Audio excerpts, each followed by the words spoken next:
Vous êtes chez Dimbi TV News. Abonnez-vous sur Dimbi TV News. Abonnez-vous sur Dimbi TV News.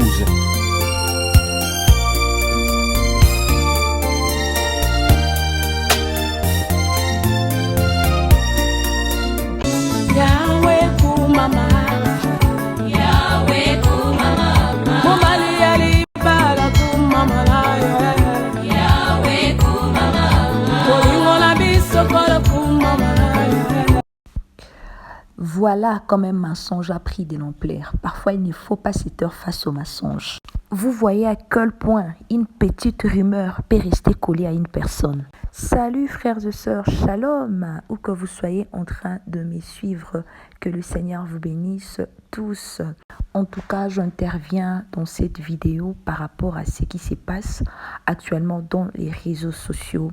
Si tu es là pour la première fois, abonne-toi pour ne rien manquer de nos prochaines publications. Aujourd'hui, je vous ai encore apporté la vidéo de Maman Micheline Chabani. Ce que vous allez et que vous allez kolanda Dimbi TV News ko bosana tena ko partager ko aimer pe ko liker vidéo na biso ko sala malamu mingi vraiment pour liker pour partager yango massivement pour que YouTube a suggéré vidéo na biso bande ko balanzi ya Dimbi TV News likambo ezo pesa pasi pezo sala mawa mingi na mitema ya bato bana nzambe belé na ngonga o baza ya ko betisama libaku ndenge tomona kindeko mwasi o ya bimi aye ko panza Maman Micheline Chabani mena nyonso wana bandeko nazo na memeli bino video bokolanda video wana na mobimba nango place à tirer makambo oyo nataka ngo na Dimbi TV sur ma première chaîne depuis 2023 alors biloko wana kala aye nango lisusu aye ko balusa ko bandela susu ko lobela makambo ngo déjà Maman Micheline Chabani a qui ko démentir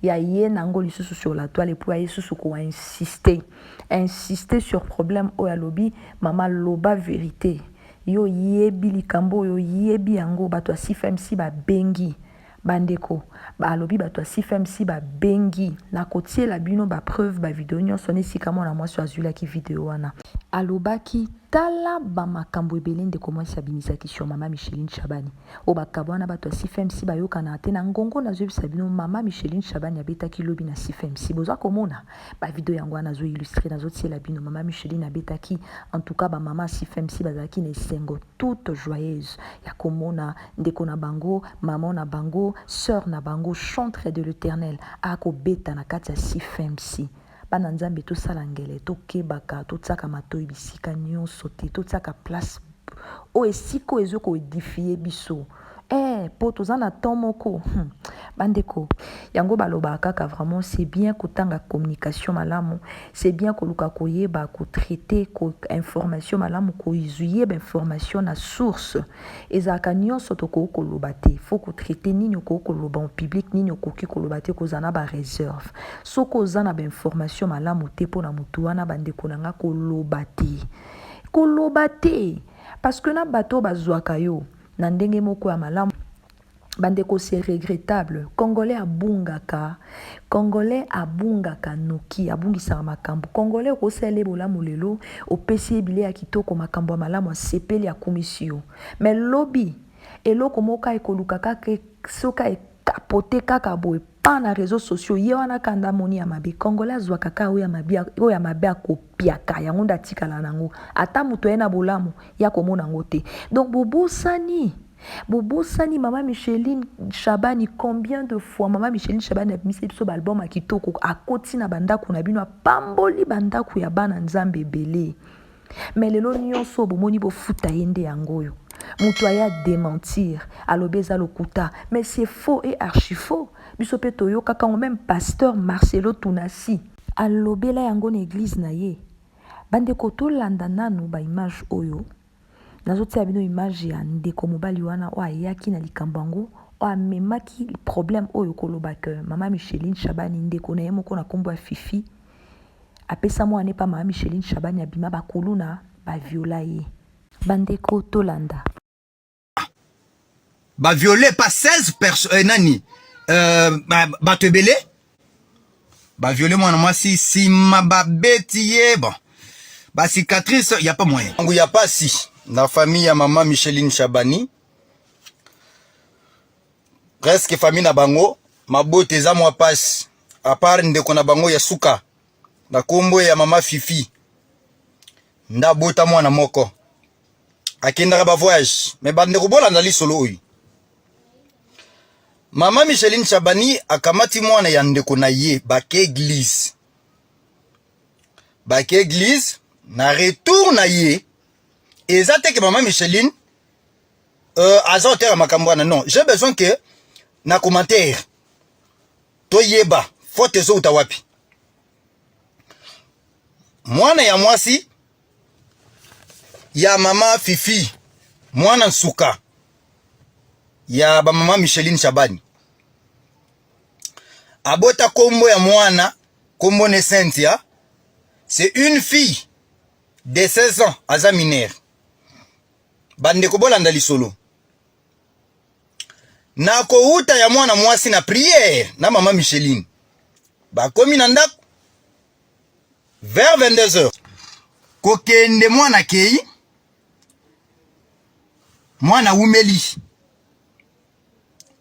mama Micheline luka mwana butu mobimba amoni mwana te la petite fille au nom de Cynthia balukiye butu mobimba babengi libota na bango c'est une histoire vraie eza li solo ya solo on a besoin donc na ye c'est pour réveiller to discuter muke mwana mwasi banda kende awumeli mama Micheline butu mobimba luka benga suite ezate na tongo bimi ake ko porter plainte contre inconnu na basusi ati ya pembeni na bato bazanzinga balandela bayeba mwana ake wapi bakidnape ye to situation eza nini bande konanga mwana ya mama Fifi leki ya mama Micheline Chabani. Je vous demande de vous abonner, de partager. Et ça histoire mon côté très touchant. Mais naebi que baboti bazali to pesa na makanisi. Mama Micheline a luki mwana amonite. Bon, tongo etani abengi bande kwa famille. Non, botala tel événement. OK. Ba porter plainte, ba kena société moko pembeni. Nzoka na butu ndeko na biso ya mwasi ba viola qui est pas bakuluna ebele. Donc je ne peux pas citer vraiment c'est très touchant honteux. Ba violé pas bakuluna. Imaginez-vous une fille de 16 ans. Ba violé pas mutu mon côté. Mais on dit que ba zala ki peba na mikete bakuluna majeur 18 ans révolu mata. Ba violé moi si ma babeti bon. Voilà, bande ko balanza Dimbi TV News, bauti kolanda ndeko mobali o makambo zolo ba video na teli bino zaki video ya 2023. Alobela kango na TikTok o esika ndeko wana ya mwasi, madame wana akamati yake kozwa aiko mema lisolo ya lokuto mama Micheline a démentir ango plusieurs fois. Keza lokuta mama Micheline ayaka koloba kutu na yo muto partager ango. Nzamba limbisa yo. Omonike, la plupart aba congolais bo partager na bino buzoba. To partager buzoba, bozomona. Yango na ba majorité aba congolais, na ba congolais majorité. Na kati aba congolais majorité baza bandoki. Pona moni ba sorcier ba leki mingi. Ke bato baza normal, ke bato mituna bango zo sala malamu na moni bandokinde ba lekinde belé. Que par rapport à bato malamu. Oui, parce que je ne comprends pas. Azolo peut partager massivement. Vous partagez de bêtises que de sottises. Vous avez beaucoup partagé et vous édifiez na nini. Et puis maman Micheline Chabani azanande ko kombo fifite, azana mwana mo kombo Cynthia te mais alobi aya leki alobi ba bêtises. Mais ndeko moi si ake ko zwango aye nango sur les réseaux sociaux et ko ningisa famille ya batu. Et puis ndeko moi ça zo ko insister maman loba vérité oyebi likambo. Nde mobali ya maman Chabani amonde ba komi ko dénigrer moi sinaye, ndaye ko défendre moi sinaya. Tindeli ndeko moi si on a message à kebisi. Ndeko moi si on a ye lisusu a manqué lisusu mobali ya maman Micheline ba respect ngamo ko na landaka yango. Mais lelo tomoni ndeko mwasi wana yesu suna likambo kola musango azonga ko senga ma Micheline pardon mais na landi pardon denga sengeli batu balobi babenga. Je me suis dit non, tu sais moi na nzambo wa bengwa nzambe faut à la briser soko zo reconnaître eloko wana eza mabe lobango to sentir que oui eloko wana penos lobi keza lokuta eza lokuta yo lobi alimbisanga nanani nanana et puis ba vidéo wana na chaîne na yo etikali kaka. Ce que zabongo lokuta maman, zoa vidéo, toutes ces vidéos là, supprime ça, soit privé yango. Parce que tant que ça YouTube a propager yango, a proposer yango kaka batu bako luka ko cliquer balanda kango kaka. Et lo ko eza mensonge, eza yango to ebetisi batu libako tout ici mitema batu longo lango. Zoango tiango pembeni supprime yango na kati ya chaîne na yo ndeko mwasi. To lukambongo na ndenga malamu succès balukango na ndenga malamu ezateka po na succès ko lukambongo ngana lobaka mingi ebele bayaka na YouTube ko lukambongo ko luka ko lia na YouTube ebele pe bayaka ndeto sala bémission deux fois peut-être peut to lire na biso na ba YouTube angote to zape na makam na biso mo pe privé pe to salaka likolo ko lukambongo ya ko luko sala kombo komema bandeko. Il y a d'autres choses photo salaka keba avant de dire quoi que ce soit, il faut bien tourner la langue. Ah oui, il faut bien tourner la langue. Attention à ce que vous dites sur la plateforme, sur la place publique. C'est là pour eux vous causer préjudice. Faisons très très attention. Faisons attention. Mama Chabani, ozomo nazo sekana kaka lobi ke nzamba lobaki na ye erazokola na ba prophétie zobima na basana na nzambe ke nzamba kopesa ye mwana na kimukolo ya tsaki tembe nango me amoni lelo ekangi et c'est réalisé alobaka lisusu batu bazwa kaka libanga ba kaka ko bwa kaka ke sika pota ezali ko bambe sika pota ezali bande ko yebite alobi na bato boboti bana lobi peut-être bana boza ba shege o yebite lobi bana ndenge nini bakokolela meye ata bimisio ya yete na mochopo na yete menzamba pesi bana apesi bana spirituel na ba oya adopta ba fils ba fille adoptif oya boko la ba pesa ba kombo aza heureuse aza na mobali ya lingaka ye pa lingaka ye les amis sous lelo peut-être ozo vanda wana oza na problème na ndako na yo soit na bana na yo peut-être peta msupo kelelaka mais ozoya koluka ko détruire vie à moto. La réputation ça ne s'achète pas. Réputation ba somba kayango te.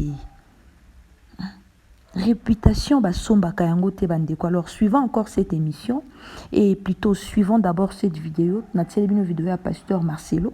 Na pasteur, voici l'homme Mutombo bandeko tolanda. Merci de commenter, de liker, de partager. Soki mama Micheline Chabani kota na ndako na yo apambolo na nzela balo yembo taper amen. Encourager mama wana. Nzamba lobi ete basio baza délaissé ba stérile ba kozala susu nombreux na kati na vie nombreuse na ville wana te. Nzamba ko pambola ko pesa bana parce que c'est ainsi dit l'Éternel. Nzamba ko sakata lobi na kati ndako ne komba kozala te nzemba kozala te mosopize mi akozala pété. Alobi que le fort ba encourager ba faible. Maman Micheline prends courage. Prends courage.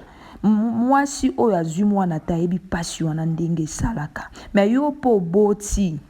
Yeba koza moi si o boti bana oyebi lobi nde bana no ba kozala te. To yeba ko respecter ba sali na nzambe. To tikaka de fois nzambe emoko a son charge à juger bango menga na histoire oleur to bandaka kokola ezalaki histoire moto yo kaka ngolo lengi wana mezalaki faux ezalaki ya solo te makambo ya lokuta to tika kopesa batu pasi to pesa bango kimia to tsaka kimia na ba artiste na biso parce que baza cadeau baza bénédiction pour na biso. Soyez tous bénis au nom de Jésus. Shalom, Kimia Namabuta Nabiso. C'était là votre sœur Dimbi Rebecca. Que le Seigneur nous bénisse tous. À cause de Bilobal, on a Biloko Bomonta. Au moni, Elia, où est-ce Libanais? Elie, toi, disais. Élysée. Élysée. Na Libanais, Moutouba Bagasa Nzambi. Bana Mboko Babiba, on a fait Moutona, Libandi chauve. Bible le bique. Ba onsi ba uta na zamba basani balie bango bien aimé Dieu pini attendez na oseka boy de nature naza mutu moko naza na kimia naza ajo nanga je n'aime pas quelque chose qui me eko troubler nga sika bata ba mataba ni je supporte pas na nga ke sika akimia vaut mieux naza sika lipa okauka ke naza sika batrouve na ba désordre alors mais nzamba apesa mpiniso bate bele mutu oyebi ke mutu oyo nyonso to abeta lisolo wana il faut sa repentance eza nanga ya lokuta lokola eza lokuta yo ozobebisanga réputation mon dieu va s'élever lisolo ya depuis kala ebanda kala ebanda kala ebandi lelo te bato baswana bandimango mpe de bakalinga yango kutu mutu mosuku missionnaire mosusu aoteya yango aza na chere aoteya siko omona oyo aza afula obiki alandanga bino me mama alobali kamo lokuta mais comment tato azoteya ntango ayi korécupérer otenga na yo kaka mais comment tu peux prêcher quelque chose qui est un mensonge tu vois yango nazomona bato mosusu moye baprie na bango baobondela mingi mais moye mata eza te moye nzamba yoka eza te Dieu punit les amis on se manque pas la Bible dit que ne touchez pas à mes ouais. Ah bon? Donc histoire mot fabriqué qu'on dira faussement de vous toutes sortes de mal bakokosa bino makambo bakoloba makambo lokuta likolo na bino. Moi je pense que verset na ngai yango mais nous biso tokofutama mama enga beta mutu mongo mama abotinga même leki na nga oyo yebe akangi mutu na taxi alobi aobeta lisolo ayoki nga nazoyema na radio na mutuka mutu abandi koloba olonga nzembo na ya mona bavoisin akota na libula paleta akufa akufa loba te nalingaki te alobi yo omonaka abibo kakawa tokende na la police akanga ye ntango abengenga ntango bakende na la police abi omoni elongi o ya nanga naokende na la police otenga na yoka nanga ka balobaka akomi kobanga olimbisanga. C'est comme ça les Congolais. Oh, le papa aboketu. Peuple nino, yo peuple nino, yo peuple nino. Non, non, l'homme de Dieu est sacré. Takana. Si vous voulez avoir distraction sur internet, vous allez distraire. Mukili envelope, et mata, et quitte, bachol, bafing, critiquer, basali nanzam, basali nanzam est un faux basal, un vrai peu basal, aventure ou pas. Loba nanzambe utikala loba nanzambe muto oshanjango même na tango Moïse ba ventrer basali nanzambe bazalaki mais ça n'a pas empêché Israël ba otakana soko bolanda ba distraction ba internet vous allez distraire bongo yo yebi lisolo ya bande o mabele efungwa maki emelaki bangote webi komula ba kore na ba data ba s'opposer ina Moïse ba bana et se faisait passer pour qui boye bangote Basia les réseaux sociaux. Moi, c'est les réseaux sociaux, on dirait les Kamboumsous. Moi, c'est à Matalana. Vous allez souffrir. Vous allez souffrir. Une fille qui toujours est sur Internet. Est-ce que dans ton foyer, vous aurez une fille cachée? Dieu. Elle est entrée dans le mariage et n'accouchait pas. À la fenêtre, elle a vu un enfant se noyer dans le caniveau. Elle n'a rien fait. Ça s'est répandu à Kinshasa.